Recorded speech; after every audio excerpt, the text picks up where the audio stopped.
मैं आपसे अक्सर कहता रहता हूँ कि आज के युद्ध में टैंक या फाइटर जेट नहीं बल्कि सबसे बड़ा खतरा बन चुका है ड्रोन।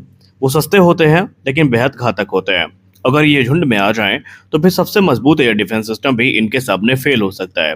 और इसी खतरे को देखते हुए इंडियन आर्मी ने अब एक बड़ा फैसला लिया है कि वो अपने एलसीएस प्रचंड और रुद्र हेलीकॉप्टर के लिए अब नई एयर टू एयर मिसाइल्स को लाएंगे।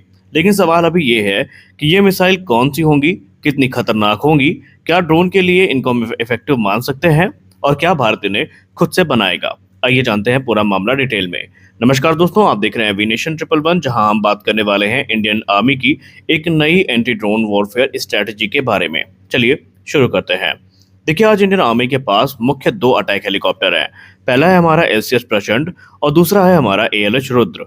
अब इन हेलीकॉप्टर्स को ओरिजिनली एक फ्रेंच मिसाइल मिस्ट्रल से लैस किए जाने का प्लान था, लेकिन सालों तक यहाँ पर डिले हुआ, इंटीग्रेशन में टेक्निकल इश्यूज आए और आखिरकार एक बड़ा गैप बन गया। इसका मतलब ये है कि आर्मी के पास हेलीकॉप्टर्स तो हैं, लेकिन उनके पास effective air to air defence नहीं है और आज के बैटलफील्ड में इसे एक बहुत बड़े रिस्क के तौर पर देखा जा रहा है। अगर हम रशिया यूक्रेन वॉर को देखें तो सैकड़ों ड्रोन्स रोज इस्तेमाल हो रहे हैं। हमने ईरान और इसराइल वाले मामले में भी देखा कि ड्रोन्स बड़े पैमाने पर यूज हुए। कामिकाजी ड्रोन सीधे टारगेट पर क्रैश होते हैं और उनको डिस्ट्रॉय कर देते हैं, और अगर सही समय पर उनको डिटेक्ट और इंटरसेप्ट ना किया गया तो परिणाम काफी भयावह हो सकते हैं। वहीं अगर हम स्वार्म अटैक्स की बात करें तो ये पूरी डिफेंस लाइन को ओवरवेल्म कर देते हैं। यानी सबसे डेंजरस बात तो ये है कि ड्रोन सस्ते होते हैं, लेकिन ये महंगे से महंगे एयर डिफेंस सिस्टम को खत्म कर सकते हैं। इसीलिए आज हर कंट्री एक ही चीज पर फोकस कर रही है, वो है अपनी एंटी ड्रोन कैपेबिलिटी को बढ़ाने में। और इंडियन आर्मी भी अब इसी दिशा में तेजी से काम कर रही है।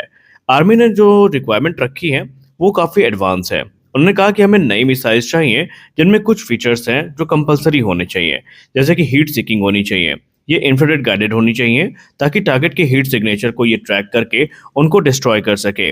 इनमें फायर एंड फॉरगेट कैपेबिलिटी होनी चाहिए, यानी लॉन्च के बाद पायलट को कुछ ना करना पड़े, ये मिसाइल खुद ही टारगेट पे जाए और उनको डिस्ट्रॉय कर दे।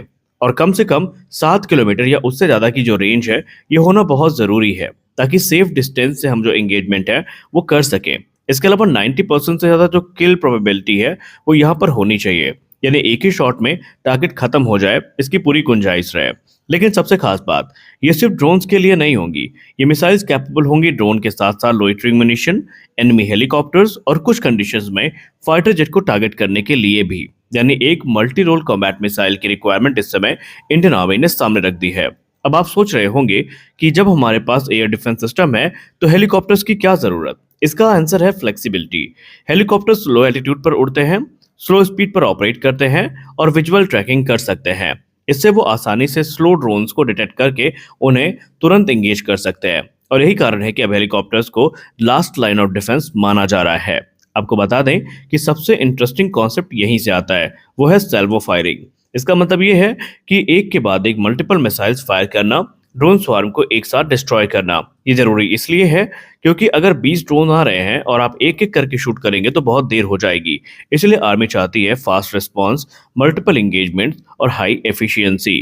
अब लेकिन यहाँ पर एक चैलेंज भी है, मिसाइल बहुत महंगी होती हैं और ड्रोन बहुत सस्ता होता है। तो आप $5 लाख की मिसाइल से $5,000 का ड्रोन मारते हैं तो आपके लिए ये काफ़ी ज़्यादा एक बड़ा इकोनॉमिकली लॉस माना जाएगा। लेकिन फिर भी इंडियन आर्मी ये रिस्क ले रही है क्योंकि मिशन सक्सेस ज़्यादा इंपॉर्टेंट है, हाई वैल्यू एसेट्स को बचाना ज़्यादा इंपॉर्टेंट है, क्योंकि वही $5,000 का ड्रोन जो है वो हमारे बिलियन डॉलर या मिलियन डॉलर्स के जो सिस्टम है उनको ख़त्म कर सकता है। तो अब सवाल आता है इंडियन आर्मी कौन सी मिसाइल को चुनेगी। देखिए, यहाँ पर कई ऑप्शन है। पहला है मिस्ट्रल। मिस्ट्रल जो है फ्रांस की मिसाइल है, इसको पहले से प्लान किया गया है और इनका इंटीग्रेशन आसान हो सकता है अगर इश्यूज रिजॉल्व हो जाए। दूसरा है अमेरिकी स्टिंगर एटैस, यानी अमेरिका में बनी स्टिंगर मिसाइल जो कि अपाचे अटैक हेलीकॉप्टर्स में यूज होती है और ये प्रूवन सिस्टम है, लेकिन इसके लिए अमेरिका का अप्रूवल लगेगा, इंटीग्रेशन थोड़ा कॉम्प्लेक्स होगा। तीसरी है इंडिजिनस मिसाइल और सबसे ज़्यादा जिस पर विचार हो रहा है वो यही है, वो है very short range air defence system, यानी विशोरैट्स की मिसाइल का एयर टू एयर वेरिएंट। तो यहाँ पर प्लान ये किया जा रहा है कि क्यों ना very short range air defence system की मिसाइल को एयर टू एयर रोल में यूज किया जाए। इससे फायदा ये होगा कि ये मेड इन इंडिया होगी, सस्ती होगी, अपग्रेड आसान होगा और एक्सपोर्ट भी पॉसिबल है। और ये ऑप्शन फ्यूचर के लिए बहुत ज़रूरी माना जा रहा है। तो ये सिर्फ एक मिसाइल प्रोजेक्ट नहीं है, ये इंडिया के डिफेंस स्ट्रेटजी का एक बड़ा शिफ्ट है। अब फोकस है ड्रोन वॉरफेयर में, स्मार्ट एयर डिफेंस में और इंडिजिनस टेक्नोलॉजी में। और आने वाले समय में आप देखेंगे कि हर हेलीकॉप्टर एक मिनी एयर डिफेंस प्लेटफॉर्म बन सकता है। तो इस वीडियो में बस इतना ही। आप इस मूव को लेकर क्या सोचते हैं? क्या आपको लगता है कि ये स्ट्रेटजी सही है या कुछ अन्य विकल्प आपके अनुसार हो सकते हैं? आप कमेंट सेक्शन में जरूर बताएं। मिलते हैं अगले वीडियो में कुछ अपडेट्स के साथ, तब तक के लिए जय हिंद।